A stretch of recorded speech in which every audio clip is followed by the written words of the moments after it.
going to open up the public hearing here for the petition warrant article that was submitted that asks if we'll expand the Board of Selectmen from 3 to 5 members.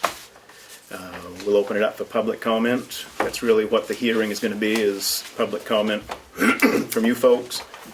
As a board, we're not intending to take a position. We'll let you guys decide in a few weeks here, okay? Who'd like to start? I think it's a great idea to discuss it. Move forward. Let me try it. What do we got to hurt? Don't know if you don't try. Don't know if we're gonna try. You think so? Well, Willie, didn't you submit it? Pardon?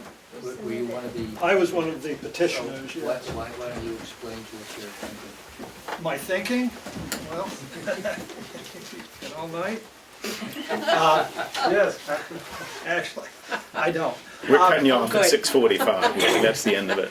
We You got 45 I'm only minutes. allowed to speak for 3 minutes anyway? If it gets bad, I'll say something, but I think we're under control. Yeah, okay.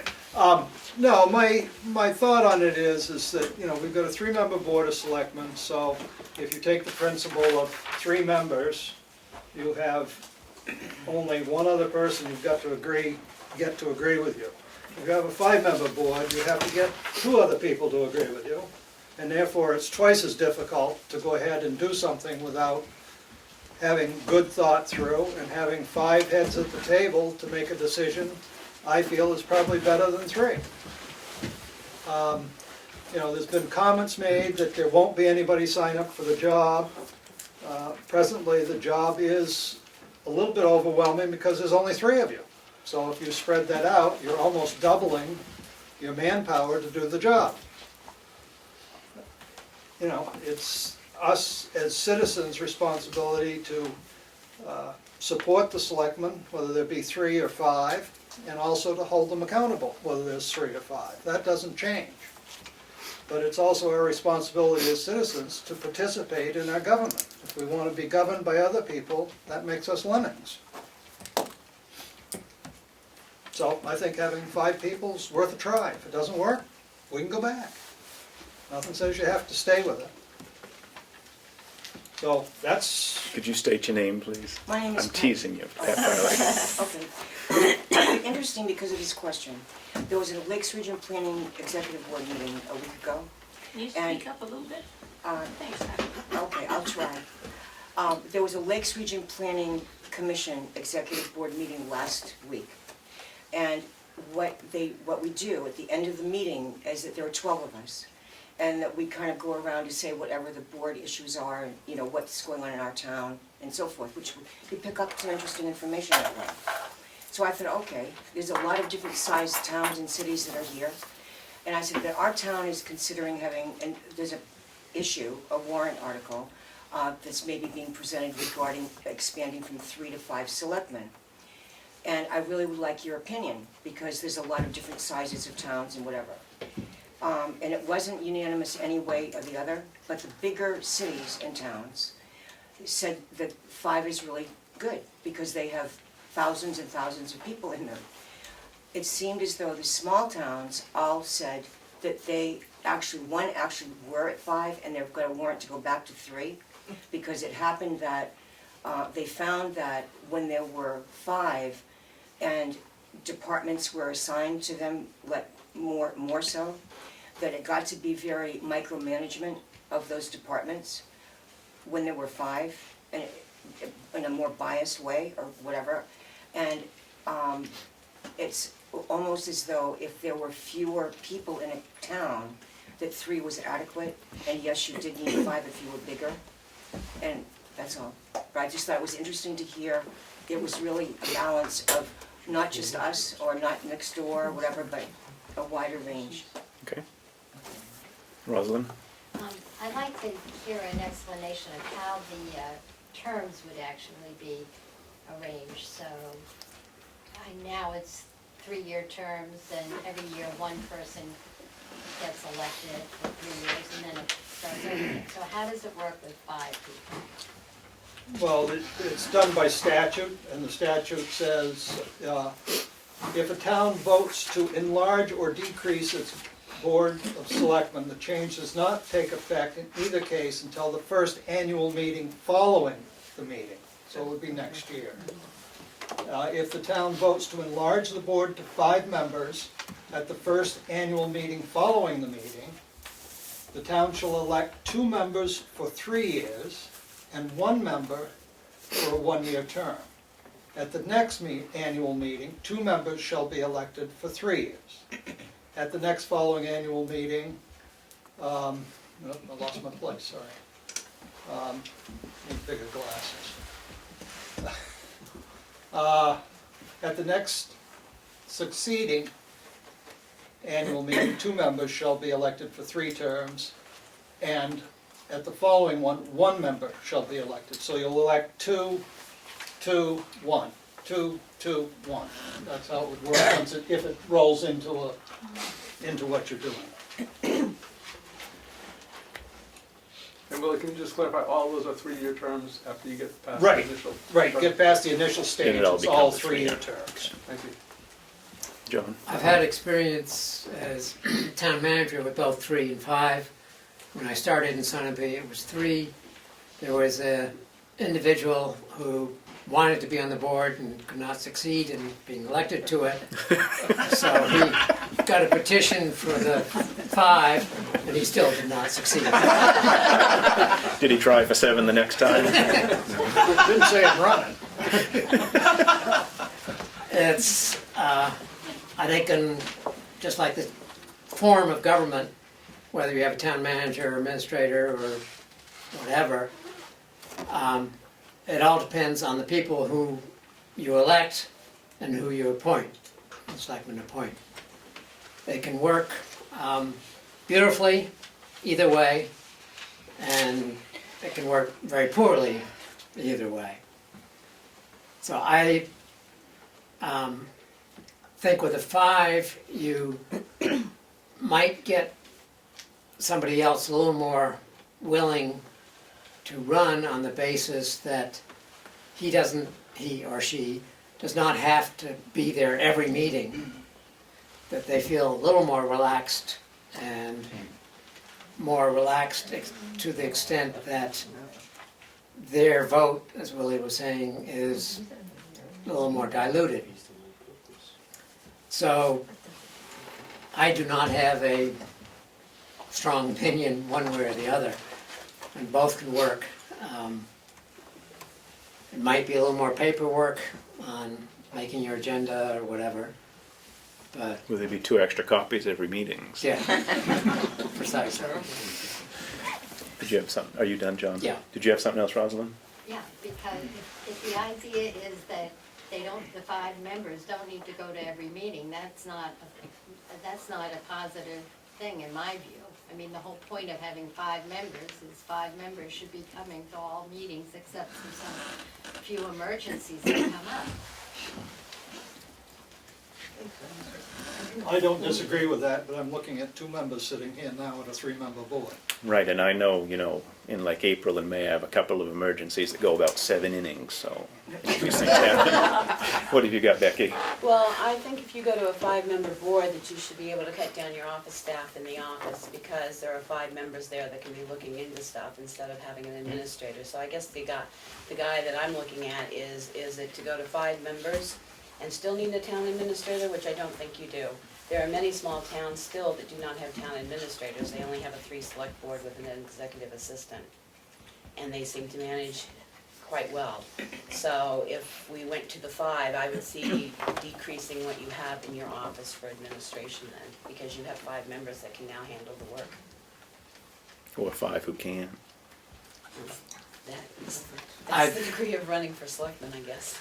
Of course, I'm biased, having been an administrator, town manager, but I feel that the administration part, you need to have some full-time personnel looking at the laws, looking at all the requirements from the state, elsewhere, handling some of the day-to-day operation, and let the selectmen be mainly the policy makers, looking at big issues, planning where the town's going as far as administration, being eyes and ears to a large extent of what's going on outside, what people, citizens want. But you need some professional type in the office that can keep the selectmen on track on a lot of requirements for legal issues, personnel. As he stares at the two of us sitting here needing to be kept on track.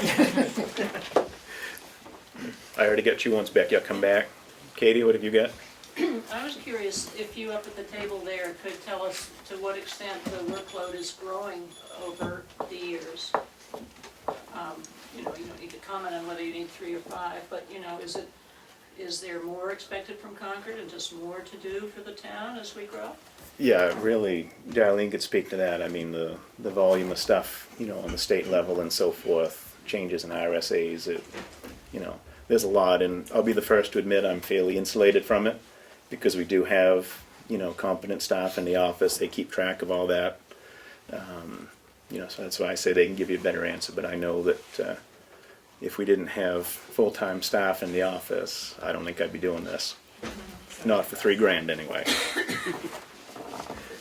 Becky? I'm going to comment to the RSA.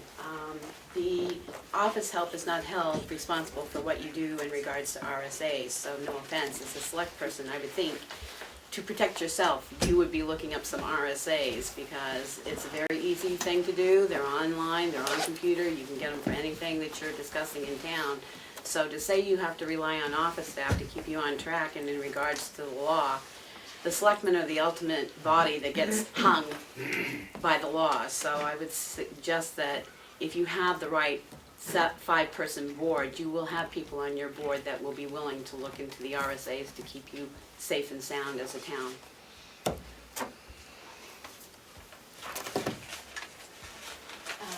I think the selectmen do, on their own, when issues come up, do check themselves on RSAs.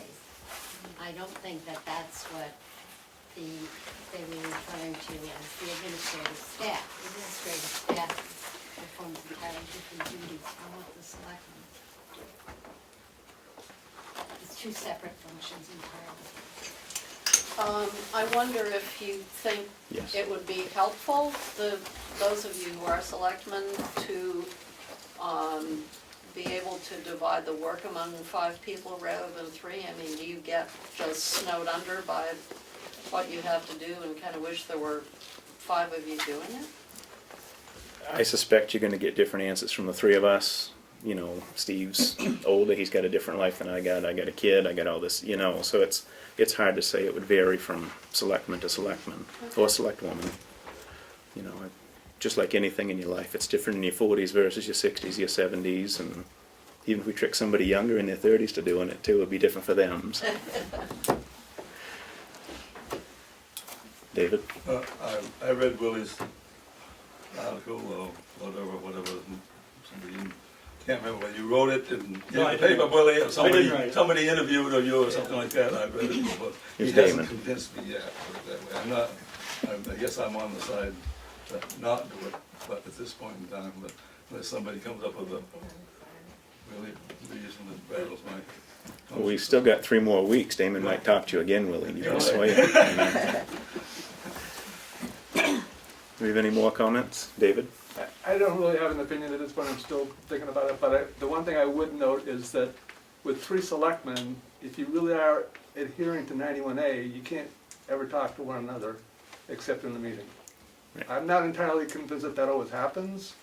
With 5, at least you could converse with another selectman before a meeting. Because right now, legally, I don't believe that you can talk outside of a meeting about town business, make any decisions. You can't talk about town business. We can have chance encounters, and if I run into Steve and ask about the ball team. I wasn't trying to overextend it. I understand what the distinction is, but there are a lot of times when it might be nice to be able to talk to somebody before 2 weeks ago. So, but I don't really have an opinion on that, but that is one thing I noted that would be different with 5 than 3. Yeah. Katie? How does that work? Is that in the law that it's different for 3 and 5, or? Just the simple act of a quorum. If the 2 of us decided that we wanted to sit down at the Lyceum and start making decisions as to what we're going to do here, we'd be in huge trouble. But if there was 5 on the board and Steve and I wanted to say, hey, what do you think about this? Or Steve asked me a right. question, then it's okay. It's just like we're getting clarification from one another. I see. Or confusing each other, you know, it goes both ways. Just as an aside, I think the current makeup of this board is very careful about making sure that happens, to not have a direct conversation and not let it drift to town policy. Part of it's easy to do because I don't like them very much, so. Nobody does.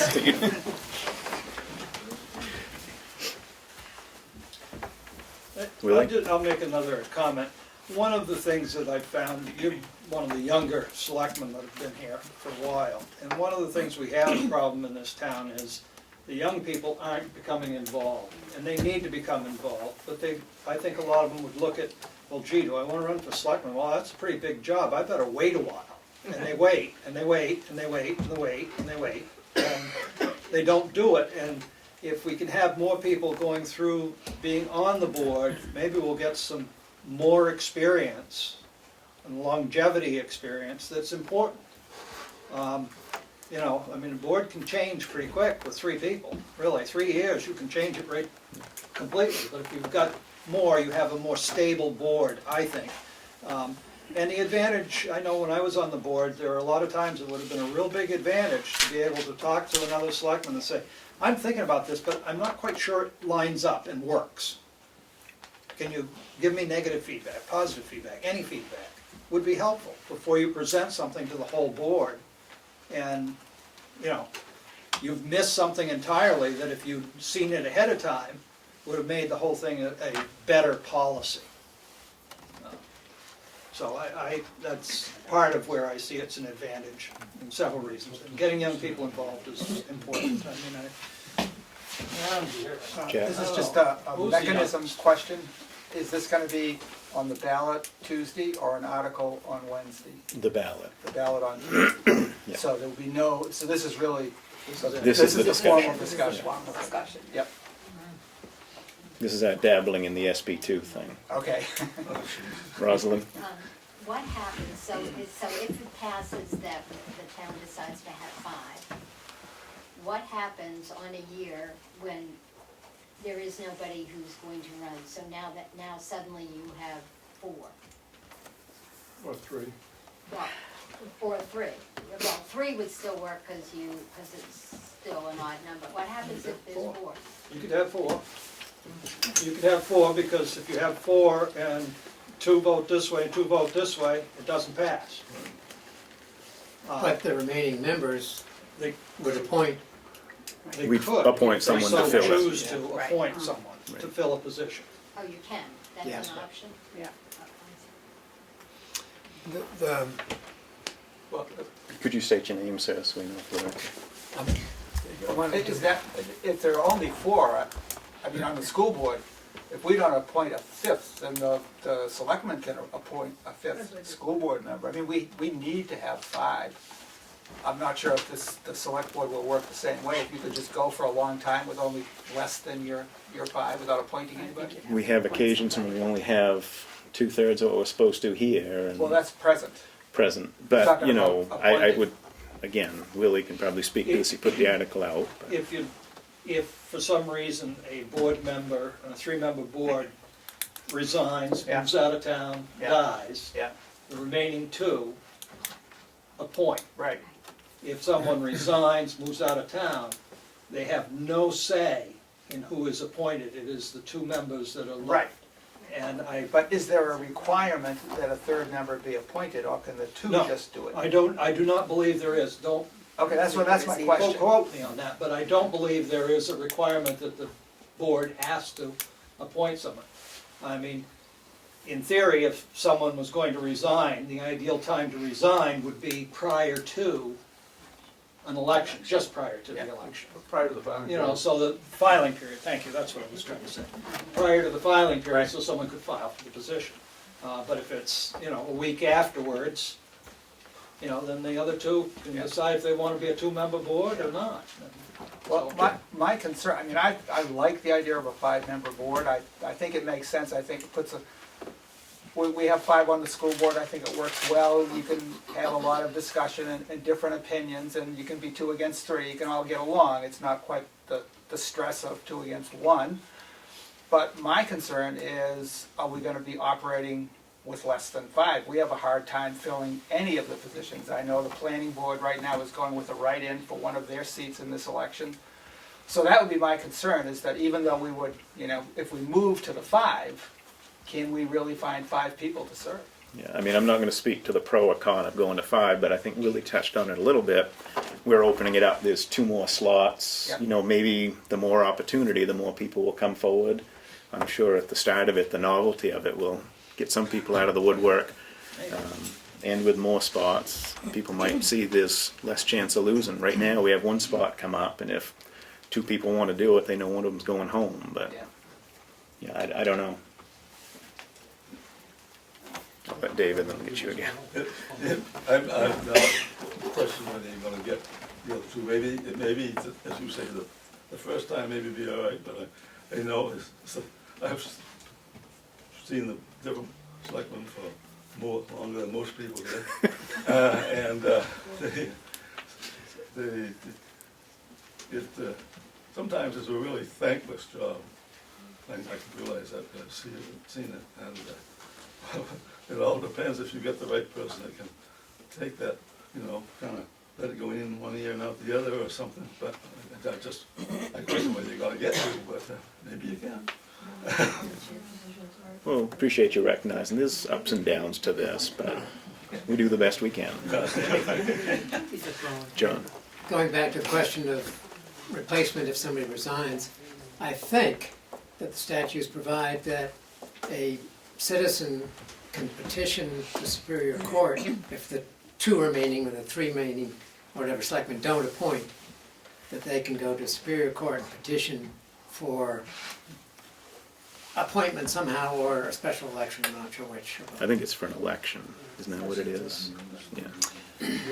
I believe the same RSA, maybe it's not the same RSA that Willie cited, stipulates that in the interim, if you don't have as many as you need, that there are situations where, for instance, if somebody gets hit by a truck and can't make the meeting.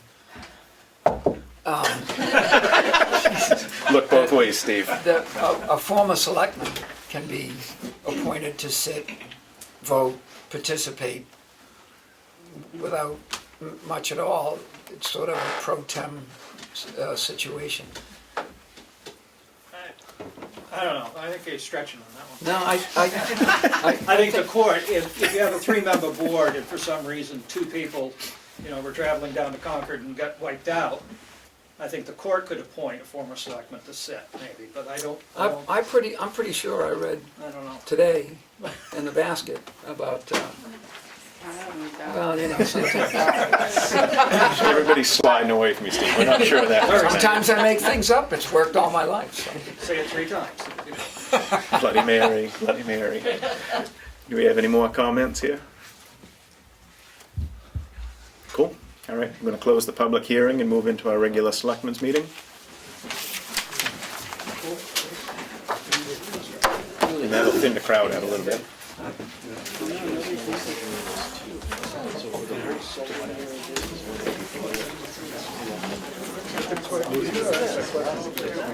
Can I, hey Jimmy? Talk about town First year you would have 5. For the first year, you don't do anything, you have 3. For the second year, you said there's 2 that are elected, so that's gonna bring the board up to 4. Willie, let's get started here, then we'll recess and you can give everybody a last name and we'll come back. Right here. There you go. Read it. I got a copy at home. All right, we're going to move on to department heads. Pat, do you have anything from economic development? I do, a little bit. I'm going to repeat what I'm going to repeat next month too, and that is, there's a meeting of the Lakes Region Planning Commissioners meeting on the 24th of April at the Tri-Cap building at 6 o'clock, and that's on Monday. And Jeff Bradley will be speaking about legislative issues that are before the Senate and House. And the annual meeting is June 26th, and that is in Wolfboro. And hopefully people will go, and the governor's gonna be speaking at that. Let's see, I announced a couple of things at the planning board meeting last night, and I was at the Lex Region Planning meeting last week, and Steve has an article I think relates to it. General information to all of us at the meeting was that the state of New Hampshire was gonna be receiving $160 million. And they were gonna be deciding on how much they would put in a rainy day fund. And just supposition was, rumor, whatever, that it might be $100 million for a rainy day fund, and the rest of it was to be dispersed among all the cities and towns that are in New Hampshire. And so I said, how many cities and towns are there? And it was 200 and something. And so then I divided. That cuts the pie pretty small I there. divided that into, so that meant that if they just simply divided, that we would get $23,000. 230. Okay, That's a zero. right, a lot, we'd get a lot. Right, that's a good idea, sitting next to the calculator. Yeah, the calculator's over here. But anyway, but I think more likely, it's gonna be according to the size of the city or town, which might be $3. But I'm kidding. But I mean, I thought that was quite interesting. Would we get more if we had more selectmen, Pat? No, they take away if you have too many selectmen. We're in big I'm trouble. kidding. No, I'm teasing. So at the Mount Washington Valley Economic Council meeting, they were talking about the fact that they're going to, just a quick moment on this, the Shark Tank you've seen on TV, maybe or heard of it, whatever, they're going to have that kind of a thing in the fall. And they have, I think, a date of, I've got the date if anyone's interested, but an entrepreneur that's interested maybe in presenting. The prize is $25,000, and it's gonna be a series of meetings with a committee before it gets to the actual Shark Tank moment, when there'll be 3 competing. And it's just a matter of if anyone's interested. I think I said last night that the date was, it's either the end of May or the end of June that you have to have your application in. And economic development itself is just zipping along, and we're going to have an Reasonable. art forum at the end of May. That's it. Anything for Pat for economic development? Cooper? Sergeant Hello, Cooper, folks. should call you by your last name. No major news, just been busy with prosecution and patrol. I did just want to mention that I handled a motor vehicle accident a couple weeks ago with a woman that works for CNN. And she crashed a car and was nice enough to send a very nice thank you note from the services rendered. And she also made a donation to the town for $200, and that's gone back into the general fund. So just wanted to mention some positive news, and yeah, good to have some good news there. Is that all? That's it for me. Any questions for Greg? Yes. Sergeant Cooper, do you do 5 8-hour days? Is that how your shift runs? I'm doing a mixture depending on what comes up. So some days are longer. So if they're longer, I'll do 4, 10, or a mixture of hours. So it's not exactly. So it varies? Yeah, it varies. Thank you. You're welcome. Keep the bad guys on their toes. That's right. Anything else for Greg? All right. Do you have any other department heads here? Administration? Just wanted to let you know that the auditor has been in for 2 days this past week, and he'll be here one day in March, and hopefully be able to finish up. A couple members of the LRPC TAC board, they're expiring. Did you want me to reach out to them? One and of see them's if they right wanna here, you don't have to reach continue? far. Did you want to continue to be a member of the Lakes Region Planning? Oh, the alternate? Yes, true. He hasn't called on me in the last 6 months. John hasn't. Okay. So I'll reach out to John too and see if he's still interested.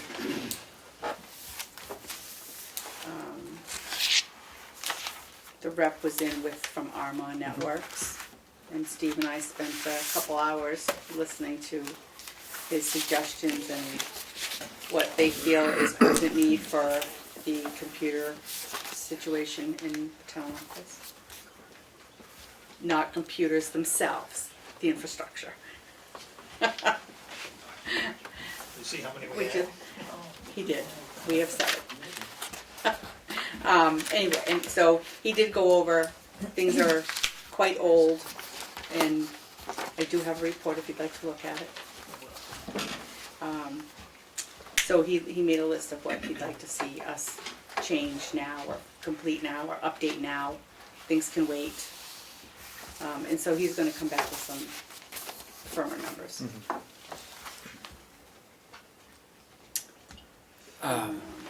May I? Go ahead, yes.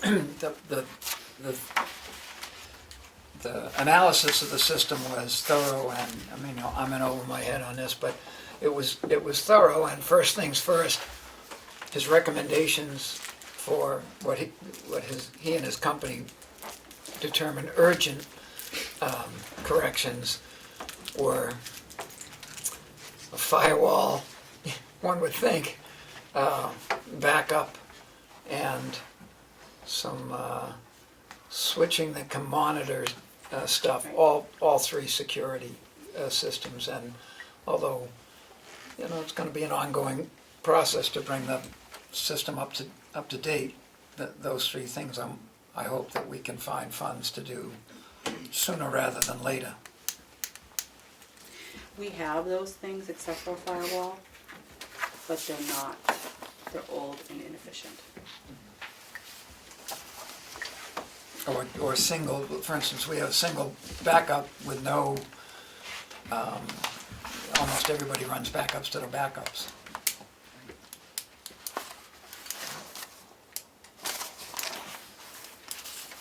The roads are gonna be posted starting Monday, the 27th.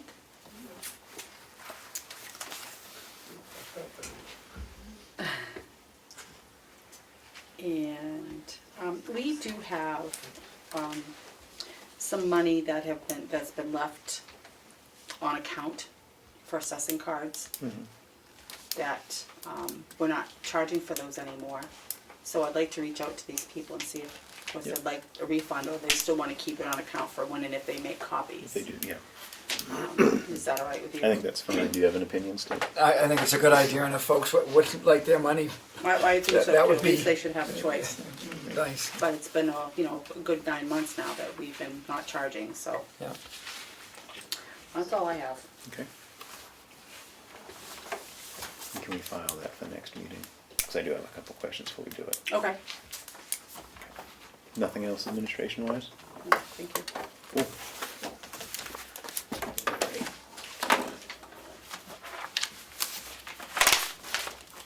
What do we got? You want to do your appointments first? Yes, we'll do that. Norman? We'll get that next. We'll do that.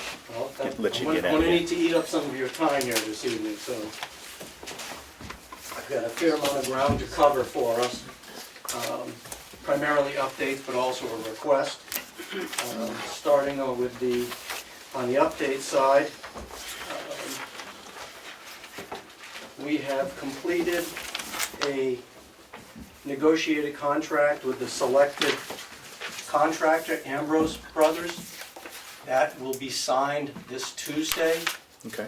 We're going to meet here. We'll have 4 original copies. I'll deliver 1 signed for the town at that time. The salient points from that contract are the total expense expected to be about $230,000 for their base work. The time for completion is 90 days to substantial completion, and 120 days for final completion of punch list and application for closeout. That would bring us pretty much to around Memorial Day to have everything buttoned up. In the event there are significant delays, there's also an accommodation for a $1,000 a day fine. So there's a penalty if they're not completed in time. So it's a reasonable amount of time for them to do the work, and there is a significant incentive for them to get it done within that time. So we feel pretty good about that. Excuse me, what is the project? This is to replace repair and replace the failed septic beds serving the village septic system. The funding, and again, I think I'd probably start by expressing my gratitude to the town for the assistance in getting this grant approved. We're just about there. We're scheduled to be signed by governors and executive council on March 8th. The contractor may actually start even before that. They understand it would be at their own risk, but given the weather conditions, we've got to get that road put in. We actually have our first change order, and we haven't even started. A few months back when I was in here giving an update, John pointed out that we may need a driveway permit since none had ever been taken for the original project. So we have the approved driveway permit, as I think you're aware, and it calls for paving to be put in, a 15 by 16 flared paving to state road standards, whatever. So we've got our first change order for about $2,300 to accommodate for that paving on it. We would also expect on or about the 8th, after the funding has been approved by New Hampshire CDFA, to draw down from the Tamworth Foundation to cover the engineering and legal fees that are now as much as a year in arrears. They've been very patient with that. None of the funds from CDFA are eligible for those purposes. So thanks to the generosity of the Tamworth Foundation, who I failed to acknowledge last night, and I doubly acknowledged this evening. You called me on that, David, and I apologize. No, that's all right. The foundation's The audience know as well. the foundation's funds will be drawn down immediately to satisfy most of that.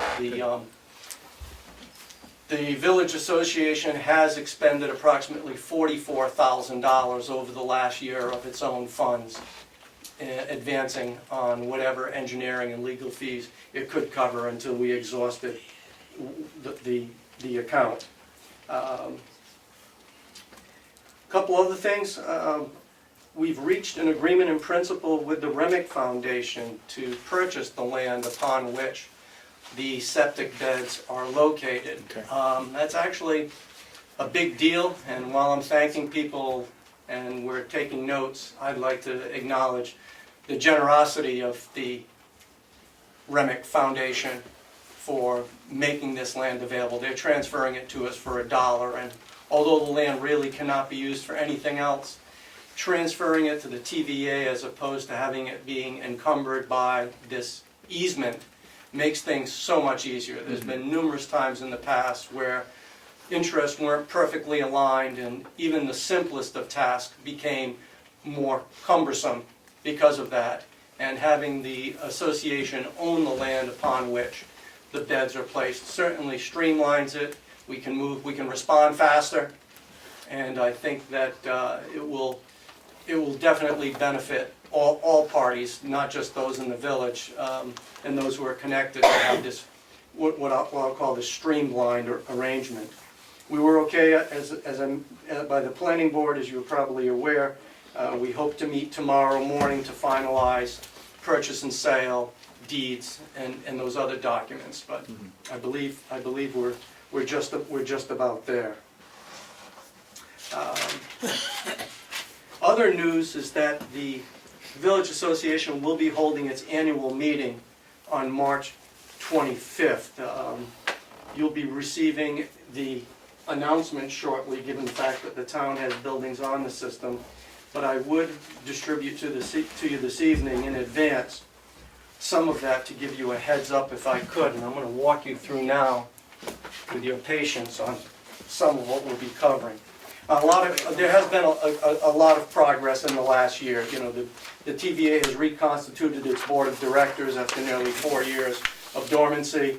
We've recovered nearly 3 years of sporadic missed billings that were in arrears. We've since outsourced the bookkeeping and the accounting and gotten all that up to date.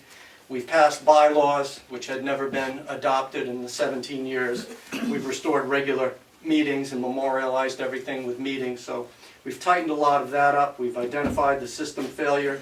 I'm referring now to this actual septic system, the failure. Secured funding as of this March 8th. And to repair and replace the disposal unit. So quite a bit there in the past. Coming up at this next meeting, I think the three topics that will gather most interest. The first is that as a condition of receiving the New Hampshire CDFA grant, we had to meet a minimum average user fee to be connected to the system.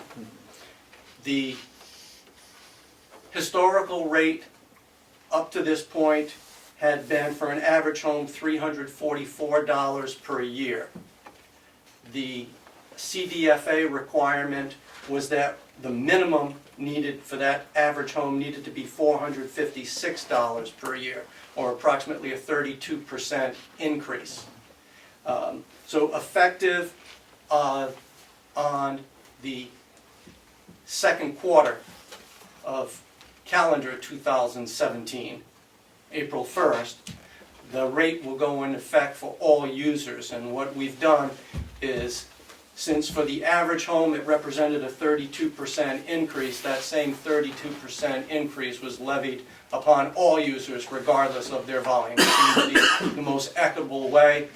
No one's going to be happy, so this way everybody's a little unhappy. Equally unhappy across the board. Equally unhappy across the board, yes. So that will be one of the topics that we'll spend some time explaining to folks on that. I don't know if we provided that increase to the town in advance for its budgeting purposes, I just realized, but you know now. The second item that we're going to be introducing is a sewer use ordinance that we've adopted. A sewer use ordinance should have been adopted for the system basically upon its operating, and never was, for whatever reasons.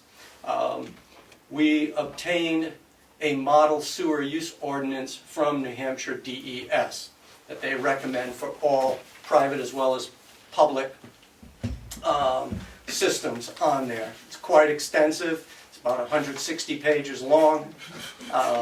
We would have been able to make it much shorter, but the system here in the village, although it's structured to be an association similar to a condominium association of residential users, is not what we have here in Tamworth. We have 27 users. Of the 27 users, we have 3 municipal buildings. We have the town office, the townhouse, and the library. We have 3 commercial users, 2 of which have food service operation. We have churches. We have apartment buildings. And most importantly, now over the last 2 years, we have an industrial user with industrial discharge to the system. So much more challenging to have appropriate ordinances in place to cover what is really a micro municipality, much less than it is a residential septic system. So the adoption of those ordinances has taken place. We'll be introducing them. They really don't provide any new or additional requirements on our residential users. The big change will be for industrial or commercial who will have to apply for permits.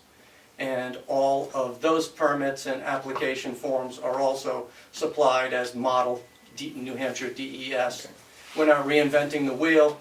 We looked at quite a few other municipalities as well as small towns and private systems. And the New Hampshire DES was the most comprehensive and I believe the most defensible were someone to question, why did you choose these ordinances? The third point that we'll be rolling out is a collection and late fee policy, something also that perhaps should have been installed at an earlier date. Unfortunately, we have users who are over 2 years in arrear. We have In the past, I've seen correspondence where basically it appears whenever there was a delinquency, it was handled on an individual basis as it cropped up. The purpose of this collection and late fee policy is for all users to be treated exactly in the same manner with the same notice period, same penalties, and so forth. But unfortunately, with significant delinquencies, we are going to be in the unfortunate position of neighbors having to take legal action against neighbors, which certainly no one on our board is comfortable with, but we recognize it needs to be done, and so we'll be rolling that out also at the annual meeting. Other business at the meeting, and certainly we hope to see you there.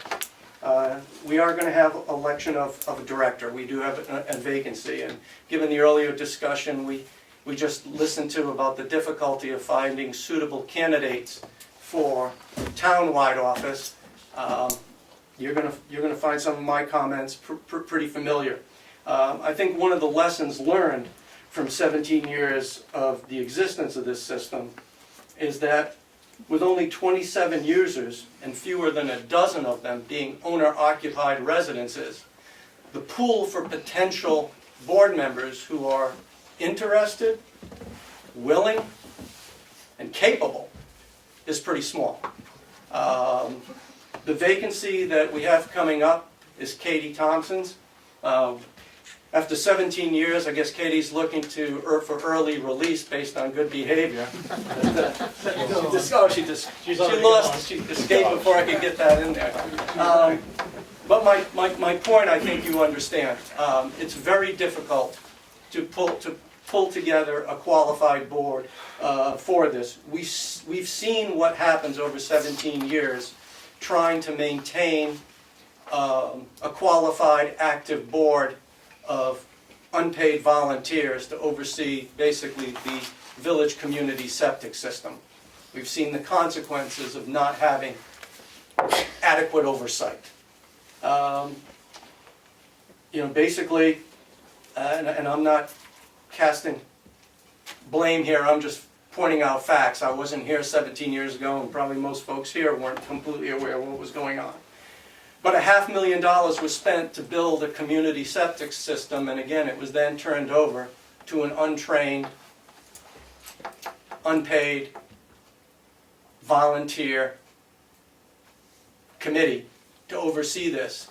And as much as we have a long list of the technical failings of the system over that time, I can certainly see that had there been broader and more consistent oversight, a lot of these problems either wouldn't have been as great as they were, or in some cases could have been completely eliminated. So I mentioned earlier that the town has 3 properties on the system. The town is actually the largest property owner on this system, representing over 11% of the connected users.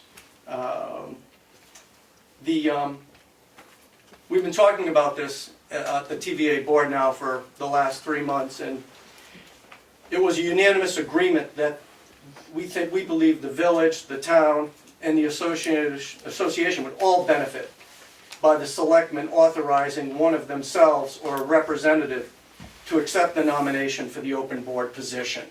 I understand the selectmen currently occupy seats on several town commissions and boards. I know that's somewhat different than what we have here. But the importance of the septic system for economic vitality in the village, for the health and welfare of the residents, visitors, and anyone else here in the town, we do have plenty of incentive to maintain a quality system here, and we're fortunate enough to be getting up to $350,000 of federal taxpayer money to replace it. I think it would be very prudent for us to take additional steps to ensure the oversight in the future will be what it needs to be.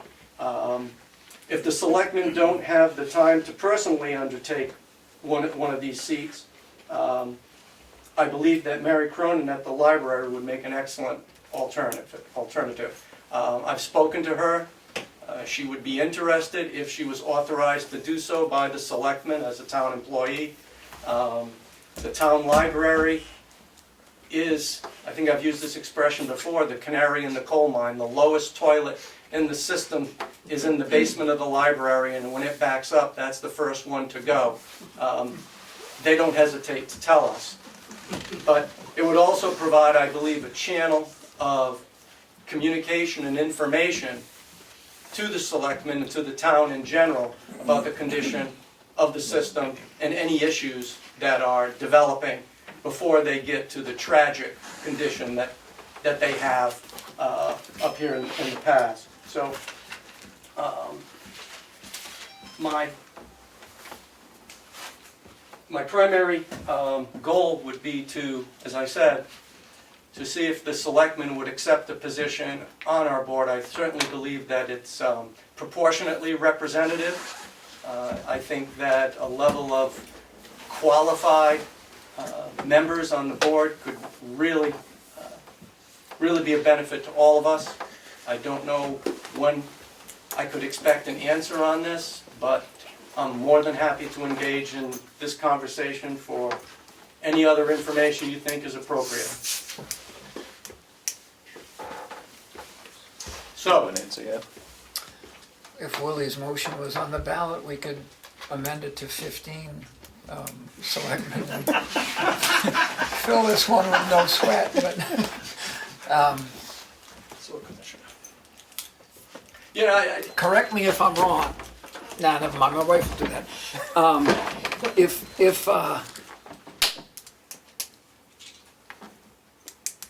If you had your druthers, and there was a 5-selectman board, and Mary Cronin walked the earth, would you have a particular choice as to who you would like to have as a town representative on that board? I wouldn't hesitate to say one of the selectmen, but I don't believe we need to have 5 selectmen for that decision to be made. But it sounds like Mary...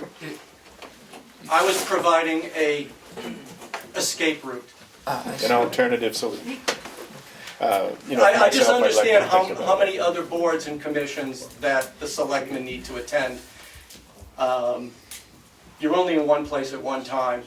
My primary concern is to establish a channel of communication so the system cannot go off the tracks again without the selectmen at least having some visibility of it. I'm very confident that for the foreseeable future, we've got the systems in place and we're going to do a good job. I've been recognized and thanks for my work many times here, but I don't intend to continue doing this much longer. You know, it might come as a surprise, but I'm not aspiring to be Tamworth Sewer Commissioner. I want to get it fixed, and I want to move on. There's worse things to aspire to. I've probably done that. Without thinking too much about it, I would think that the work you've done already saved the taxpayers a substantial, if it was failed and if the entire system was failed and the TVA didn't have the funds, nor could get the funds to revive it, that would fall on the taxpayers, and the Board of Selectmen I would think would have to be the ones to do that. So personally, I would be in favor of one of the 3 or 5 or whatever they are selectmen. Is that a motion? No, because They don't make a motion, I want to think. because there's two of us here rather than 3, and Understood.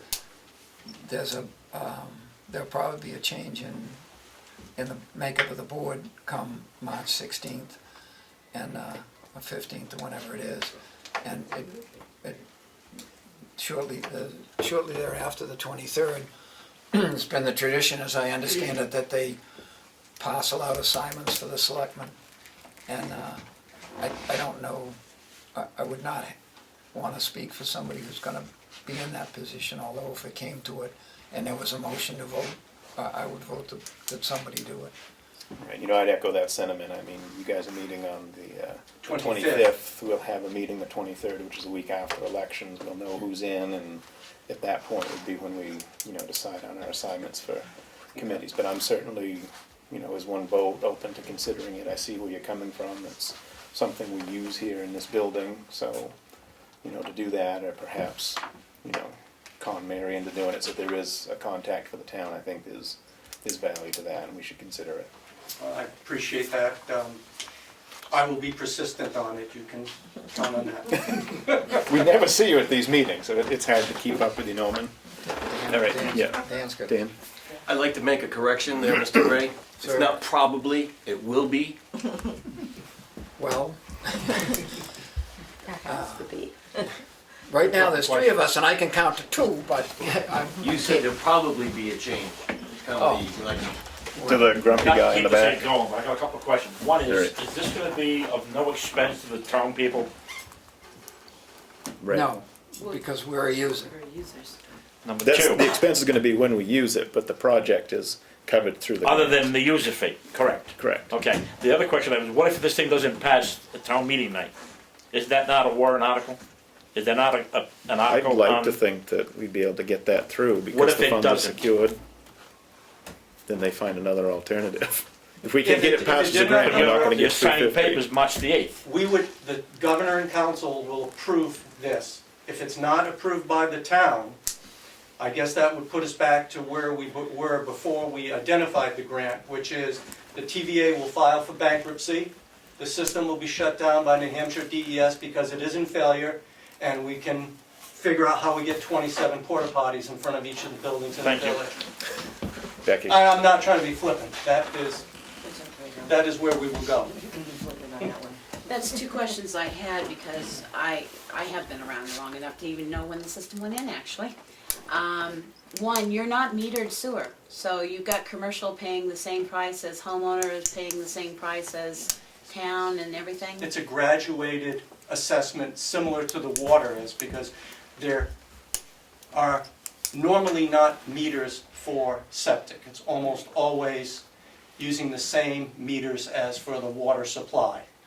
Right. They don't They even don't allow let you for her- what you Right. consume for cooking or what have you. But the fees are based upon basically number of bedrooms. Well, you said you So had. a larger home pays more than a smaller home. That's a bit of a simplification. Well, but you that's- said you had commercial on there now, And we have commercial which as is well. a different rate usually than Yes. residential. Yeah. If it's food service, it's based on how many seats they have, for example. And there are other metrics that the state provides for assisting in determining what is a reasonable assessment. The second question is, in the acceptance of your bylaws, is there a caveat in there that no one can put in their own septic system, and if they do, they're still responsible for their payment on the septic system? The deeds are that any user within the village who is connected continues to pay. If you were to somehow get a permit from DES to install a septic system, I don't think you could, but if you were, you'd still be on the hook for your fees to the TVA, That's what because I it's in the wanted to know. deed. Yeah, okay, thank you. David? I'm just curious, I have no one, if any aspersions on Ambrose, that's the one that's gonna do the work? Yes, Yes. Ambrose Brothers. Yeah, right, familiar with some, but I just, is there gonna be an inspector? There will be an engineer on site, if not daily, several times a week. Well, I'm gonna say, something is, from what rumors I've heard, but what happened before, and so forth, and you, I don't know you, and you don't know me, but I worked 36 or more years for the state of New Hampshire, and I had worked with septic, and we did road, bridges, tramway, whatever. But there should be some, in my opinion, there should be somebody there every day that there's work going on, because what's under the ground is under the ground, you know? And you. You're preaching to the choir. Yeah, right, and I say, it just doesn't make sense not to be, pay that, it may, the clerk of the works, or whatever you call them, may cost us a few bucks, But if they're there, now that doesn't mean this, if it's raining out and the contractor's working there out in the rain, I mean, I used to surprise a lot of contractors because it could be pouring, put on my rain suit and my rubber boots, and I was right there. And so, you know, I know what went in the ground, and that's the way it should be done. I mean, be sitting in then there are other times it's nothing going below the ground, and so you can be off and do your daily paperwork and so forth. But I think it's very important that there is something going on in the ground. It's got to be. I would echo that, and I would want to assure that we not only share that view, but we've taken significant steps to make sure that does happen. You know, the engineers are not given a flat fee for inspections. They are paid to inspect upon every visit. They're not capped.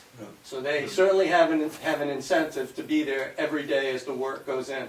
They've also been familiar with the various shortcomings and shortcuts that were part and parcel of the original system, and no one wants to go down that path a second time.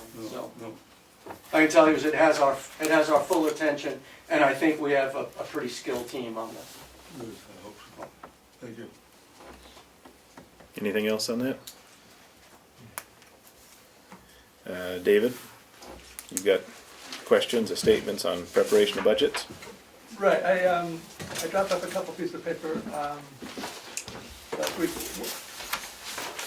I'm basically here to ask you people to hold a supplemental budget hearing to amend the warrant to include offsetting revenues, which aren't currently included. And I'll get into the why, but first I want to go through two things, is the how and the what. So the RSA 32.5 on preparing budgets, the first section is the part that calls for having a hearing 25 days before town meeting, which you have done. And then the second sentence says, quote, one or more supplemental public hearings may be held at any time before the annual special meeting, subject to a 7-day notice requirement. So you have the authority to hold a supplemental budget hearing between now, because there's 19 days between now and town meeting. So I would ask you to do that. And then the what is in section 3, and the money quote is at the first sentence, all appropriations recommended shall be stipulated on a gross basis, showing anticipated revenues from all sources, including grants, gifts, bequests, and bond issues, which shall be shown as offsetting revenue to appropriations affected. And that's basically the money quote. It's like we do a real good job of putting everything in terms of gross appropriations. We don't do such a good job as listing the offsetting revenue tied back to what the appropriations are. And that's what I'm asking you to do. Now, originally I asked Darlene to check with DRA to see if it could be done on the floor, but in going through it, I don't actually know what all of the offsetting revenues are. Some of them are commingled, so you can't really call, unless you know, you don't really know what part of a revenue line is a grant. The swim program is a great example. I know personally I know the foundation gives them a grant. I know they also get income from participants. There's just one line, so I have no way of knowing what they're going to ask for this year. I don't know what that, when they submit their budget, I don't know what it is. So I think the town, I made this mistake before. I asked the selectmen to do something I thought they should get credit for. I'm making the same mistake again. I'm asking you guys to do this rather than have an individual do it from the floor. So the other thing I gave you is a table of budgets and taxes over the last, since from 2004 to the present. And this is really the why. And so for those in the audience who I don't have handouts for, or those watching at home, it shows a graph of the town tax rate from 2004 to present. And in the last 4 years, the town tax rate has gone up by 50%. In that same time, expenses have only gone up by 10%. And so, I think the line from Hamlet is by Marcellus, there's something rotten in the state of Denmark. It doesn't make sense to me that taxes go up so much quicker than spending. So what I'm asking is that you go through and call out the anticipated revenue so that they're part of the appropriation, but they're not part of what taxes are calculated on. We don't currently do that. The RSA calls for it. it would make things a whole lot simpler to eliminate that issue. Now, there is in the tax calculation, there's a revenue figure that gets deducted. I have no clue how that gets done, because that number doesn't correlate to budget or actual for any year in any way, in any pattern that I can find. But I'm just proposing that you eliminate that whole question by, the great example is last night at the public hearing for the subdivision, one of the members of the public asked, is this going to be on the ballot, is the town going to pay for this? And the answer was no. And Steve, you answered, and that I didn't think she really understood, and so I tried to answer, and I listened to my own words. It's not real clear. It would be a whole lot simpler if you could say, the warrant article is for $350,000, $350,000 to come from a grant, zero from taxes, right? Everybody would understand that real clearly, and I think it would, because the gross appropriations thing is difficult for some people to understand. I mean, if you understand it, it's easy, but if you don't, and even if you do, you can't tell where the revenue is, because it doesn't always match up. So I think there's three categories of revenue that you should account for. One is grants and gifts, which we know some, I mean, I know some of them. And then the second is things that somebody else is going to pay for. Because basically the mantra is don't tax Tamworth for something someone else is going to pay for. So there are line items like the police detail or the planning board expenses for notices and newspaper ads and registrations and the butters notices that we only spend that money if there's offsetting revenue, right? So you may include both of them, but in October you don't know what's going to come for the rest of the year. So that's somebody else's, the activity only happens if somebody else pays for it.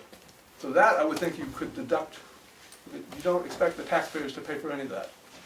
And then the third is a little bit trickier. It's the $150,000 emergency fund, which we've been doing for I don't know how many years, but there's never any offsetting revenue, and we tax ourselves on it each year.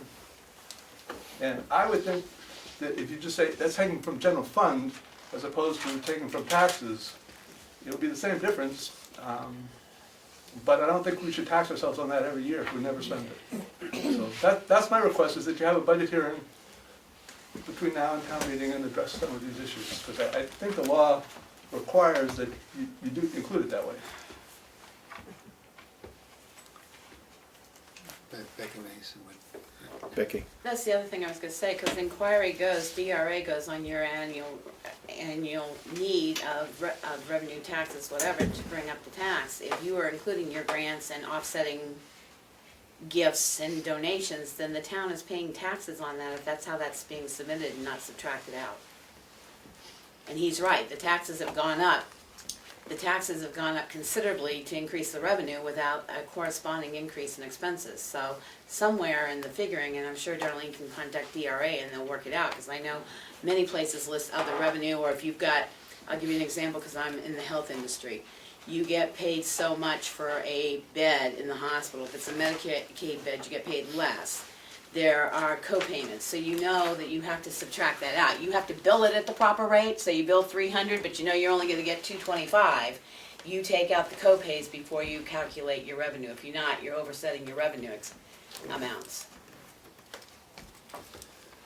by $75. So same way with taxes. If you're getting grants into $237,000 worth of grants, you have to have it as a revenue coming in and an expenditure going out, but we're not going to pay taxes on that I hope, $237,000, because it should not be counted as the bottom line of the revenue, because it's a wash through.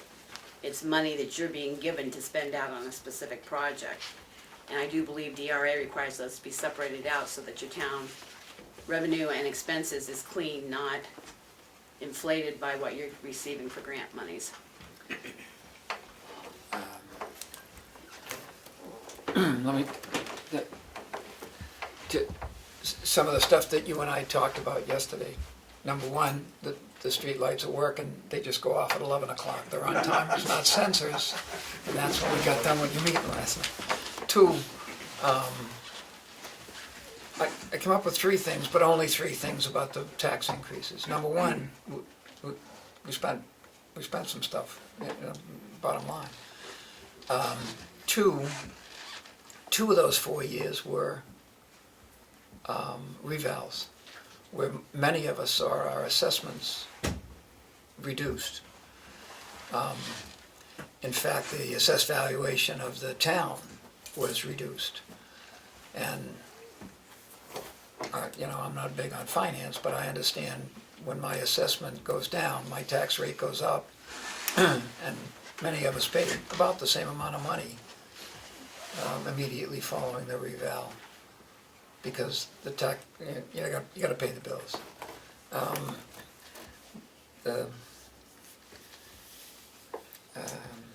I'm lost on the third one. It's a Rick Perry moment.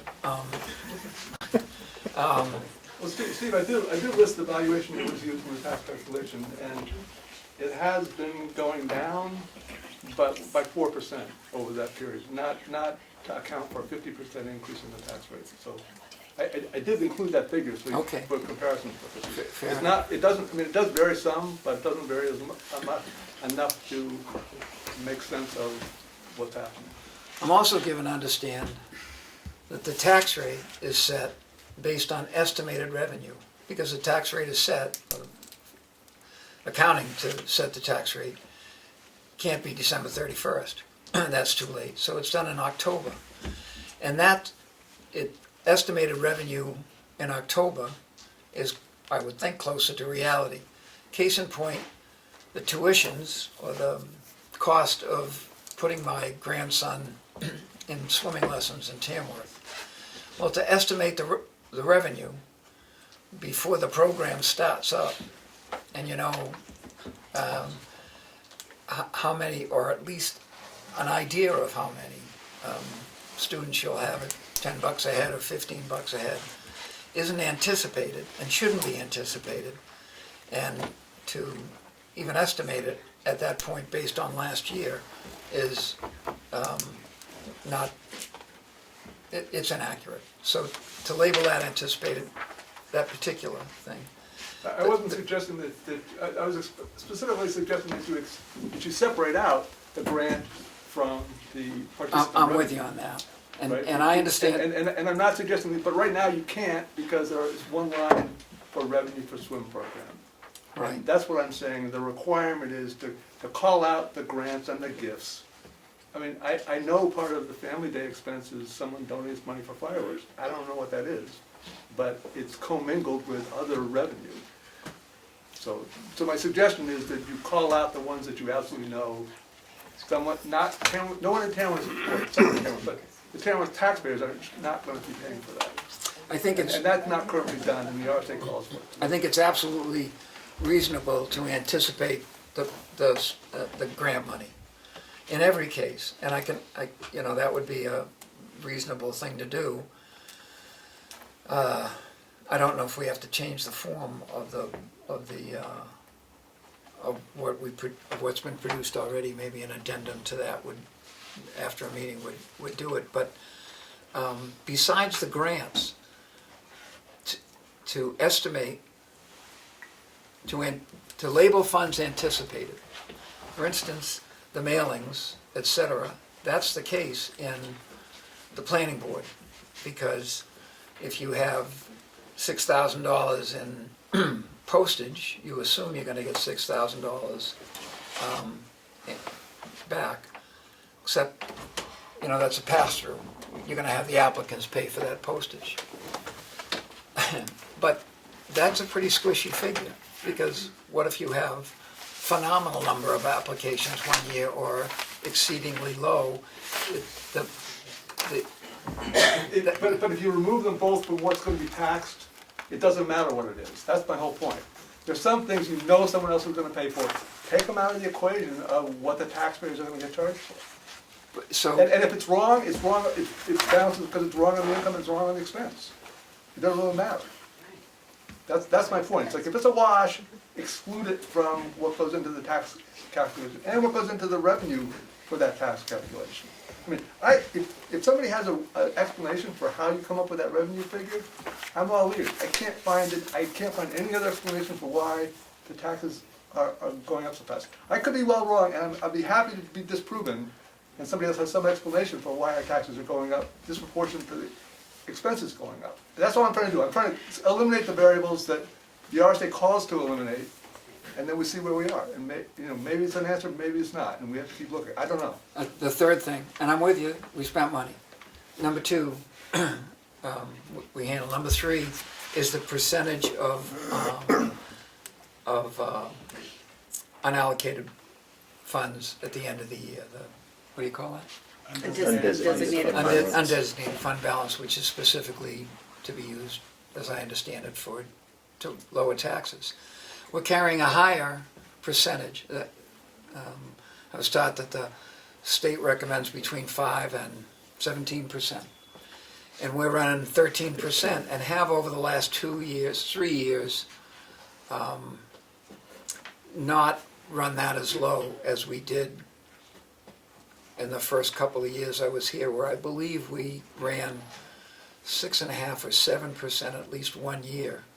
And that's a chunk of change too. To keep 13% there when the state recommends 5 to 17% is more conservative in terms of fiscal responsibility. But it doesn't increase the, it doesn't decrease the tax rate as much. Those three things are the stuff that rolled around in my head last night that, and I have not asked for and I've gotten the figures as to what those could be, but those three things would have a bearing on the tax rate as I understand it. Right, from that undesignated fund balance, that's the money that we can use at the end of the year to, accommodate the, bringing the tax rate down, hopefully. We do have that range, we get to stay between the 5 and 17, we're at 13, correct? Like Steve says, that's on the conservative side, but things that we have to factor in is, the 150, if something happens, we have to have cash on hand, even if we're not generating or getting revenue from taxes. If a good chunk of the population isn't paying their taxes, we still have to have that money to go to the school, to go to other stuff and so forth. So it's not like we're losing the money. It's there. If we need it, we can use it. If we don't use it, we use it to offset taxes at the end. So it's kind of back and forth. I'll let Becky go and you can chime in. I don't think anybody's concerned about the undesignated fund balance. I mean, you can get caught either way. You can either be happy and turn it back to the people and offset your budget the following year because you're returning it. That's not the concern. I don't know, could you tell me, because I don't have the warrant article in front of me, how much is the warrant article for the Tamworth community septic system down here? $350. Okay, so $350. So the revenue, I'm gonna ask, because I heard Willie say that the present budget was up $830,000. Is that $300,000 and some odd thousand in that? Yes. It is. But the revenue is in here. So in essence, that money is coming in from somewhere else. It is not going to be raised by the taxpayer. Am I correct? That's correct. So you just got hit being told your budget's going up $830,000, which I'm livid about. That's almost for a town this size. But in essence, if you take out his grant money, your budget is only going up $537,000.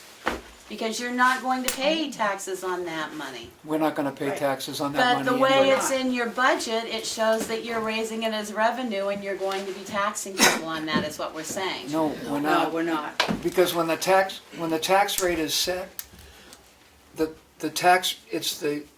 expenses, you estimate revenue, and you subtract the estimated revenue from the expenses in order to set the tax rate. Setting the rate. So that that money, the tax rate isn't set till October, November, whenever it is, but when you feed the information to DRA, you have to either have money that you know is there or money that you estimate is there, and that's not included. That you subtract that already before you set the tax rate. So what we're saying is, as a taxpayer looking at it, if those amounts were broken out, so that they can actually see where the revenue was coming from, corresponding, even on a single page like you do your warrant articles, these are the grants coming in, these are the expenditures coming out, then people wouldn't think that, oh my God, tax rate's going up based on an $800,000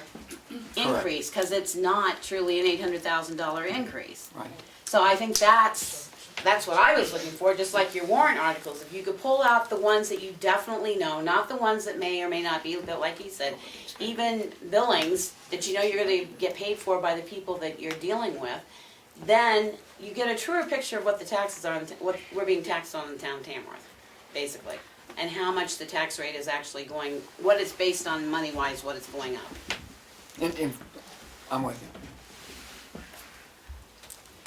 I'd just like to question, I'll I get you in a think, second. No, you, and then I'm telling Jack. I and think Ellie. the figure in the budget sheet was $410,000 that was not spent last year. Is that the correct number? It was close to that. Yeah, I have it here. So, and in the tax setting time, I think it was $339,000 that was used to offset taxes from the fund balance.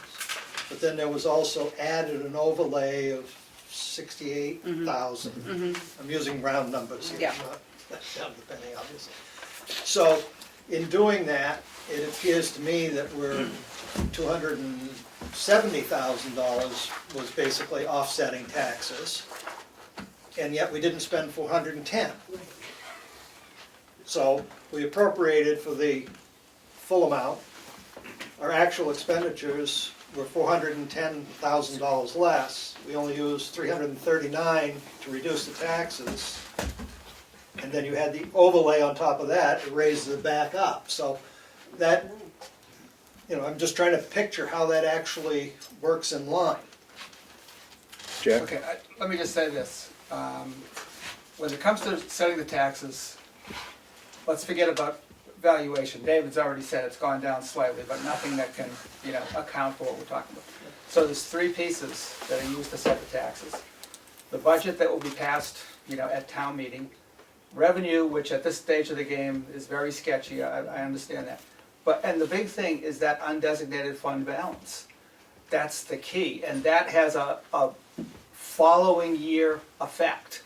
So if last year, the town, just for the sake of argument, let's say last year the town put $600,000 from undesignated fund balance into offset taxes, and this year they put $300,000 in. This $300,000 that now goes on to the tax rate. See, and it's a following thing. It gets you the next year. But if we've had a rising tax rate with, I'm going to say, with a slowly increasing expenditure, and I'm just going to assume for the time being that relatively proportional increases in revenues, then the issue has been how much is being offset from the undesignated fund balance. That's the only other piece of the puzzle. That's why I brought up the 410 Yep. and 39. When you were in the other Look down day, there, Dave, that'll I'm get sorry, you. we had talked about splitting out the revenue, like, not like it looks on the DRA sheet where it's all categorized. Is that what you're interested in seeing, that it's all broken out, so you're gonna see detail, you're gonna see advertising, you're gonna see all those things? No, the way I read the RSA is you gotta show the offsetting, articles, expenses with offsetting revenue. Right. And there's some things that you can categorize as, you know, those have offsetting revenue, and those ought to get shown. I think it would make it a lot easier for the voters to approve something like a grant that they're not gonna be asked to pay for, if it said, zero, this is coming from taxes. The same way we did it on the library, where the library is saying, appropriate 170, but only 149 is coming out of the town taxpayers. Right? I'm just saying that same pattern should be applied to every place where you know it's not coming from town taxpayers. Don't tax the town on something someone else is going to pay for. Because I could be wrong, but that's the way I read that RSA. If somebody doesn't agree, The town is not getting taxed for something somebody else is paying for. And what happens in October is you're gonna have your budget, and you're gonna go with the latest and greatest revenue estimates to DRA. DRA is and you're gonna have your undesignated fund balance. That's when everything gets resolved. So the fact that, you know, we've got an extra $300,000 in the expense for the sewer project, we're not gonna pay tax on that, because in October, there's gonna be a grant that offsets that. I totally understand that, and I totally understand it should be that way. Yeah. But if you follow that through, then our taxes should not go up faster than our expenses. I can understand if our expenses go up and our revenue stays the same, but you gotta pay more taxes. The pieces of the puzzle that you need, the revenues for every one of those years, the expenses for every one of those years, and then what was the amount of undesignated fund balance that was applied to taxes? Right. Because those are the only three pieces that make a difference. And the town report has not always included that last piece. That's all I'm saying. Okay, yeah. So I can't speak. I mean, Yeah. I look at the numbers Yes. and I don't have all. Right, David, I hear what you're saying, the stuff isn't broken out the way you want it to be, the way it perhaps should be per the RSA, but we're not getting taxed on grants such as this one, because DRA, that's factored in. I see where you're coming from, maybe we can work and see about getting a sheet, I don't know if we're ready to go the route of another hearing here at the next meeting, as far as the numbers you've presented. Before I really had comment, I'd want us to check to see if we came up with, you know, the same inflationary rate between the two. I'm not saying you're wrong, I'm just saying I don't know. So this table, I just pulled this from town reports. Right. Except for 2016, I had to use the DRA. And as you've pointed out for the last several years, some of the information on the town reports has been lacking, which is what makes me leery with these Well- numbers. And, you know, to the credit of, you know, the back office, we're trying to do a lot better here with this next town report. Yes. Yeah, and I'm not trying to be critical, I'm just trying to help move the ball along. Please don't take it the wrong way. No, I'm saying we're making strides. Before town meeting, I think would be, if we did something like a handout before town meeting would be helpful suggested a on the one-page website, like we've been doing. Right. Yeah, I'm just actually, summary. once they sign the budget tonight, for DRA, I'm planning on putting that up on the website tomorrow, and it'll be posted through the town, so, that's gonna be available. I actually have copies right now if you wanna look at it. I guess what I'm saying, David, is if we do this one sheet, will you be satisfied and Not not till it's be printed. mad if we don't do a hearing here at our next The meeting? town report, It may not be 100% perfect, Well, but it's it is not a ready work in yet. progress and it is they're still stressed. working on it. And I haven't even said yes to them yet to print it, but, I was gonna say, once it's printed, I was definitely gonna put up on the town report, I mean, on the website. If you don't agree with it, then I would ask you, if you don't believe the RSA says that, or I'm gonna ask, what should I do next year? Because I'm gonna be back. Well, come Right? earlier, we No, talked no, about it no, when you but were this- here. This is one of those things, the RSA's been there a lot longer than I have, right? So I'm just gonna ask, what would I need to do different next year to get you to do it? That's too far in advance, I'm old. This year, first things first, it sounds like the ladies could get a list of anticipated revenue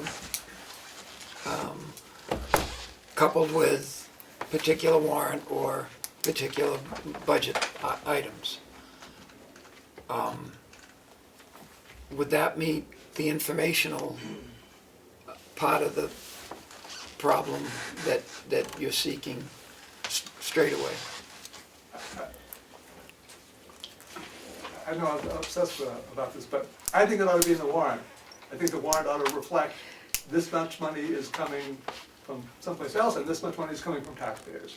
So for each So we item, can redo the warrant. where you know that you're getting income We're only in offset, time for doing the way I read, the way I read By the that, 27th, it has to be you're supposed to posted. have offsetting That's revenue fine. against expense. Right. So that's what I'm suggesting you need to do. I think it'd be a whole lot easier, I think your explanation to the person from the public who were asking about who was paying for the septic project last night at the planning board hearing would have been a whole lot easier if you could say, well, you see, it says zero coming from tax dollars. I just think it would be easier for everybody to understand that they're not getting taxed on that. Right. I think we're in agreement that that's not a bad thing. We'll do the sheet. I'm not doubting the RSA and have it included in the budget, but I'm also cognizant of the fact we've got to turn that stuff in. We're 3 weeks from town meeting. So this may not happen until next year. John? I think by publishing the expected revenues, you're covering the RSA. So, to me, I think you're covered. On the big grants, I certainly think you should have an article to raise and appropriate the $350,000, and that $350,000 is to come from the CDBG grant.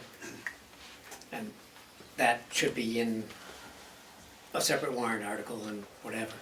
But certainly explaining that at town meeting, I think is sufficient. I would recommend that, or like to see, at the time of, or just before tax rate setting, the possibility of a committee or opening it to the public saying, having a chance to review the revenues at that time, what you propose to DRA, and what you get from DRA.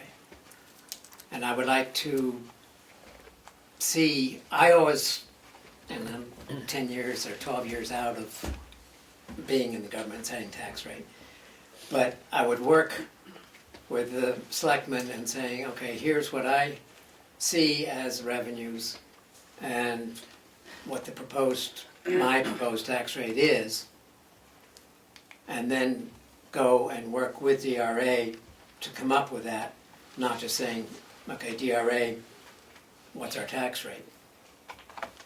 And I think having a selectman, having your finance person involved directly with that is very important. And I would like to have it opened. You can't have the public going to DRA and whatever, but if you The have public has. a committee or some input before that gets set. Well, I wouldn't be opposed to a committee for that type of deal. The only holdup I have is, we talk about tonight, it's a good segue, are we going to get people to turn out? Because the first year I got elected, one of the things I wanted to do is bring back a finance committee as an advisory. We were looking ideally to have 5. We had 1, so we ended up not doing it. But I don't want to speak for Steve, but I'm more than willing to, give this a shot too. Maybe the finance committee could do both ends. The availability of budgeting, of budget information this year has been improved. It has, and the benefit of that is that all of us are smarter than any of us, even folks who are very knowledgeable and accomplished about these things working in the administrative office. And I thought it worked. It was long, that meeting, but a ton of good ideas came up from that. And next year it'll be better.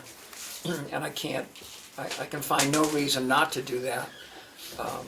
We have a great deal of expertise and experience in the town with folks who have done this in a variety of situations. And for instance, one of us found the RSA and has a way to do this.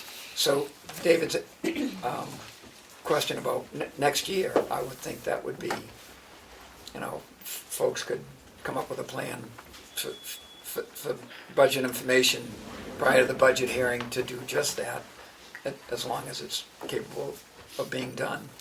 And your idea of get some folks here when it's tax rate setting time. I believe that what you said about we'll come up with a figure that we want and tell DRA that's what we want and this is how much we want to take from the unexpended fund balance has been the experience that every year I've been here, that we sit down with the town administrator and it's not an auction, but we argue about how much of that, how low to cut the unexpended fund balance in favor of it. But doesn't matter that we do that. More ideas and more opinions and more experience and expertise would make it a better process. Now, with that said, you gentlemen have been pretty vocal. When we bring this up after the election, are you guys going to be on board for being part of whatever finance committee, revenue review committee we may have. Again, we're happy to put it out there, but we don't want to put it out there and have nobody come out for it. Now, whether it's a committee or just volunteers, yes, I'm happy to volunteer for that part. Becky? Would it be possible if you're gonna put the list together, because I'm a visual person, could you put the code, the revenue code that Oh, you're. the account number? The account Oh, number that you're absolutely. pulling it from with the account number Tie it for up to the expense, so. Sure. Dave, to answer your question from DRA two, you can change the funds, the revenue fund source at town meeting.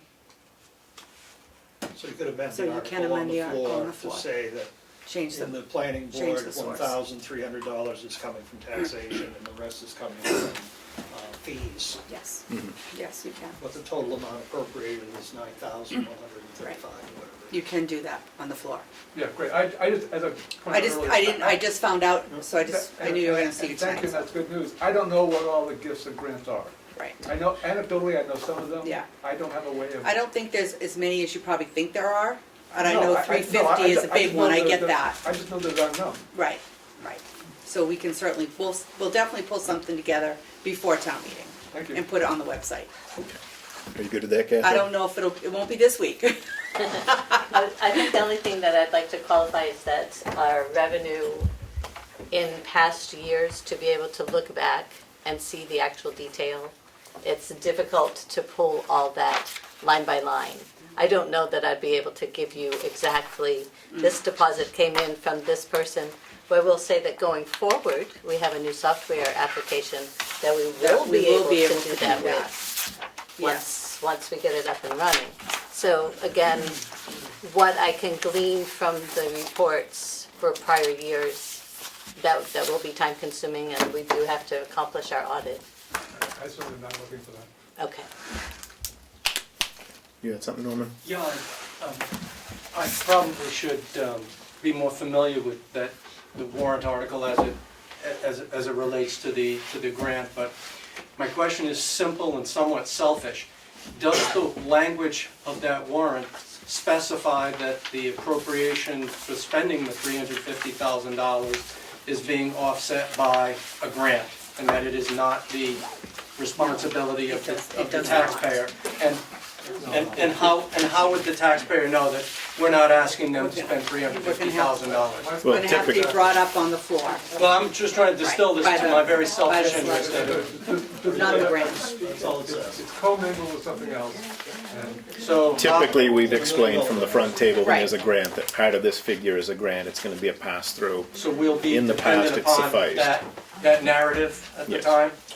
And your expenditures show it, and your revenues show the offsetting revenue. But Right. again, that's where David's saying if we don't list it in the language of the Oh, article. I understand that, I just so- want to know how it was, what is in writing that has been distributed and will be distributed explaining this?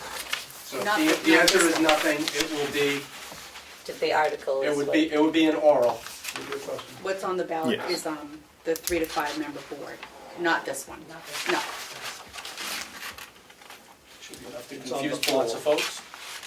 When you say nothing, it's not nothing, because the 350,000 is a line item expenditures, but it is also a line item in the income. Right. And most people do not look at the income. Right. That's the But problem. Yes. it is But it there. is right there. Yeah. It is on the budget. But I don't think you have any issues, Norman, because again, we're gonna explain it from the table. We're gonna be able to put, people in the right direction to see that there's the income line to offset it, so. Okay. I don't foresee a problem. I Be really nice don't. if you show up, though. We can put a fourth chair up there, you can sit there too. We got hammered last year, so probably somebody who's not us is gonna get more attention than we are. This year's gonna be quiet, smooth sailing, Oh, yeah, Steve, you good. know that.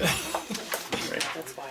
If we batted that one around long enough, And next year, the committee the group of folks, the one that John's gonna head up, right, and not for nothing, and I would not give away a secret, but 7 years ago, we asked John if he'd be a member of the CIP, and he said no, he'd come by and help us every once in a while. So we just made him a member, and he would complain, and we would just perpetuity, nag him right. and nag him and nag him. So I think we can wear him down, and we can, this should be great. I do not recommend a finance committee for setting the budget. No. I think the Board of Selectmen are the ones that should be working on the budget and setting it, and not another subcommittee or whatever. Well, it would just be advice, much like what we've had the last couple meetings here. We put together and we get a lot of advice. We can get it before, we can get it after.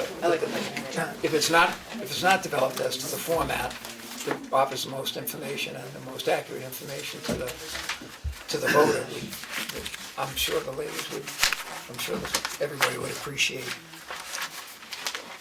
suggestions and ideas about what format would best inform the voter.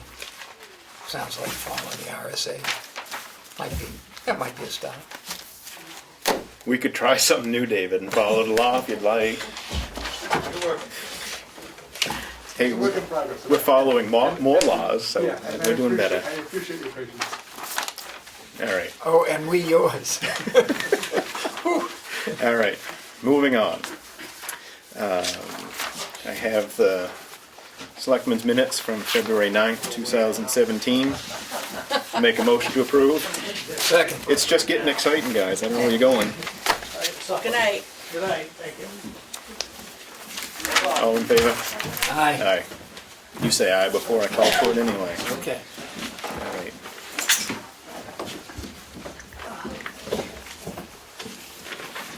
Make sure I'm on track.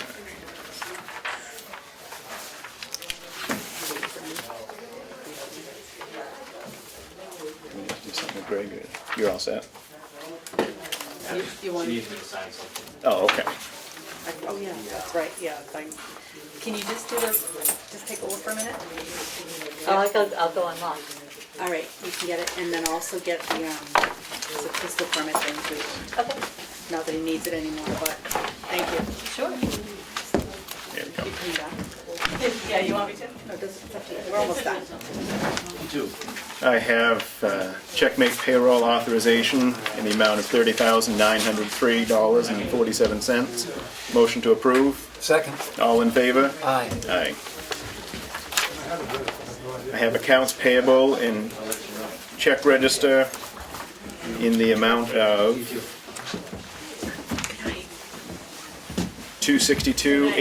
$262,833.26. Motion to approve. Second. All in favor? Aye. Aye.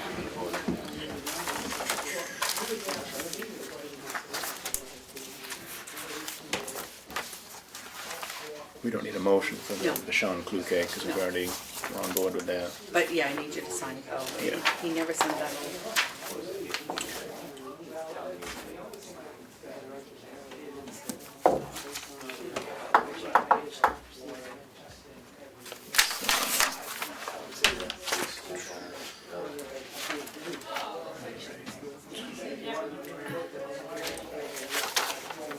You don't want a copy of that RSA with a former selectman report? I'll get it for you. Sign it. You'll be typing like crazy tonight to make one up for you. I've got the 2017 MS 636 budget for the town. We need a motion for this, don't we? Yeah. Motion to approve. Second. All in favor? Aye. Aye. And I have the 2017 town warrant.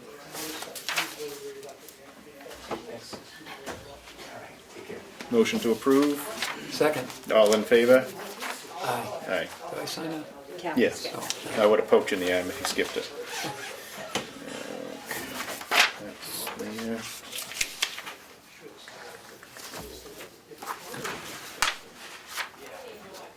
Do we need a motion for this or just to sign it for the CDBG? You just, I think it's just a just signature. to sign right? it. Yeah. You need to adopt the other one, so you might have a motion for that. Yeah. Make a motion to adapt, to adopt the code of ethics for the CDBG administration. Second. All in favor? Aye.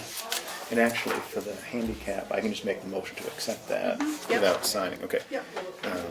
Vote on that. Yeah. Good. Make a motion to adopt the 504 handicap access plan. Second. All in favor? Aye. Aye. So that's that. Have I missed anything? No, I think that was all we had. Right. I think we've probably had enough public comment, but has anybody missed anything here? March 6th is the candidates night. Thank you again. It's Chicago, I know. Chicago Community Association. Why don't you guys push that back one night? I always like to go to those, even if they're not contested, but I got a conflict this year, and I can't get out of it, so. I want to see what the candidates have to say, especially the ones that are unopposed. I'll live I'll stream tell it. you. I'm afraid of that, Pat. I'll live stream it on your All phone. right, we'll close public comment at this point. Do you have any updates, Steve? I went to the planning board meeting and, you know, that they did Edmund River. They also had a little bit, it's the chairman's last meeting, and so they did a little bit of thank you to the chairman, which was exceedingly deserved, I thought, was nice of them to do. As a matter of fact, they gave the guy a standing ovation. He's been there a long time in some tough situations, and I think done a great job. The transfer station is going to come up with a new tire recycling schedule. He has to up some of those for a variety of reasons. Some tires are not included in the current schedule, and the folks who haul them have charged slightly more for those. And tractor the fee tires, schedule. heavy tires aren't on there, so he'll have that straight away, and I would hope that it would go in as soon as we see it in writing. I went to that Molten Borough thing on cooperative procurement and regionalization and on Thursday, and it was wicked interesting. It was Tufton Borough, Wolfboro, Center Harbor, Molten Borough, Tamworth, and some interested members of the public, some from those towns. You'll notice that assessed valuation in one of those is slightly different than in the others, and a lot of it was Do you think on- if we change our name to Tamworth Borough, we'd have more money? You know, all these other towns, they borrow at Crying out loud. They get Tax huge rate will money. plummet $7. But I'd take the it was 11 they got still, over in Freedom. you know, it was still pretty interesting. I'm not gonna go on March 2nd to Triangle Park from 9 to 11 to do this cooperative procurement session that NHMA is, because I can go see my granddaughter in the other Albany, the one in the Hudson instead, so I'm gonna go do that. But they're gonna go and they're gonna meet the group that I went to attend, that I attend Tuesday night or whenever it was, has another meeting April 11th, which is gonna be in the Tufton Borough Fire Station, which at $3 million had better be pretty nice. What's April 11th? April 11th, I think. What is it? Their next meeting of the group. Oh, the Molten Borough. Oh, okay. Molten Borough. I think that they're gonna email you about that. Okay. And we'll try and get the information out when it comes, and if you're interested in that, as to what could be done besides the group buying stuff from the state. Our needs are a little different than the other folks, but you know, cooperation and information is better to have than not to have. A question. Did that have anything to do with that list I've been giving you? From Lakes Region? No. This is their own thing. They just happen to have the same This is regional thing. and that's regional. The chairman, who was the town administrator in Molten Borough, at the beginning of the meeting held it up. We'd all seen it. He said, "Everybody seen it? Anybody bring it?" And he went and made copies and handed it out. And that was the only handout, well, beside the free coffee, because it was Molten Borough. But he handed that out, and I was hoping that was going to be the basis of discussion. But discussion ran to regional marketing and high housing costs and strict zoning, you know, stuff that's doesn't seem to be our problems at the moment, as opposed to that sheet. But I'm hoping that I had been given the meeting before this last week one. I realized that the one I originally gave out to you all and sent you by email or whatever, that was the draft. And so then Okay. when I went the time before last, they then had the new one. And I know that, and they had not sent it out to all the towns yet. That's the checkoff That's box. the check one, Right. Two that one, sides, but yeah. not the one I sent by email. Well, we have the old one, and we'll have the new You one. will have the new one. I For gave that- the new one to Darlene, but you guys have had a budget meeting and a this Yeah, meeting and that yeah. meeting and a subject meeting, and, you know, so I understand there's no time. But I would say that after you actually get it, or when the town meetings are over, Yeah. we could maybe talk about it. Yep. And though that's also, stuff for you guys to know about when you go to the next, or go to the next meeting.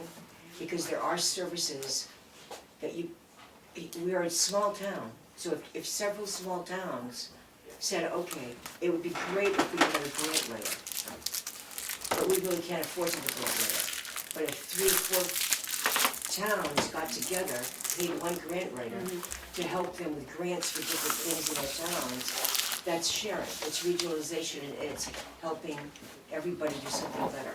And that's why we tried at the LRPC meeting to try to come up with all the different things to have you think about. And so we might have missed something, but there's enough there that it's worth talking. That's all. Thank you. I'll try to go on the 11th of April, but we'll be talking about it again, right? Right. Anything else, Steve? I'm done. I've got nothing to add. Thank you, Bob. Darlene and Kathy they get a little weary the 6th or 8th time they have to explain something about finance and budgeting to me. So to have you folks, you know, we're all smarter than any one of us, and appreciate the experience and the work that you do.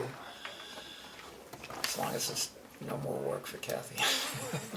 Oh, definitely more work for Kathy. Oh, yeah. All right. Old business. It would appear that Irene's Way is remaining stagnant. Well, I actually sent over the letters that I had from residents to Rick and Paul King, but haven't heard from either one of them. Okay. And Tamworth Road, I did reach out to Mark McConkey. He hasn't heard from the state, but he was gonna reach out to them again. Okay, good. And I didn't do anything on the other one. Neither is Sandwich, so we're even. Well, last time she emailed me, she said they were planning another meeting, but I haven't heard, so, They'll spring it on us at the last minute. yeah. All right, we're going to do a quick non-public and then plan to adjourn after that. Public to cover what? RSA 91A3 2A. It's dismissal from hiring. It is. Personnel. Personnel, yeah.